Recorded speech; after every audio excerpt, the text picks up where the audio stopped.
আপনাদের দোয়ায় আল্লাহর অশেষ রহমত খুবই ভালো আছি। আপনাদের কাছে ভোট চাইতে এসেছি 12 তারিখে ধানের শীষে। আমরা একটি দুর্নীতিমুক্ত সমাজ চাই। আমরা তারেক রহমানের নেতৃত্বে, তারেক রহমান এই দেশের যদি প্রধানমন্ত্রী হয়, একটু আগে আমাদের এক হুজুর, উনি জামাতুল ইসলামের আমাদের শরীক। জামায়াতুল ইসলাম হলো এই ইসলামকে পাহারা দেওয়ার জন্য এই দলটা তৈরি হয়েছে।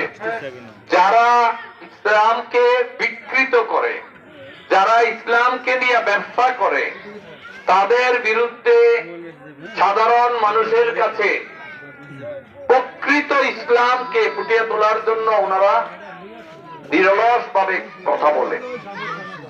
আজকে জিয়াউর রহমানের কামল থেকে আরম্ভ করেই ওনারা আজকে ধানের শীষের সাথে আছে, ধানের শীষ আবার ওনাদের সাথে আছে।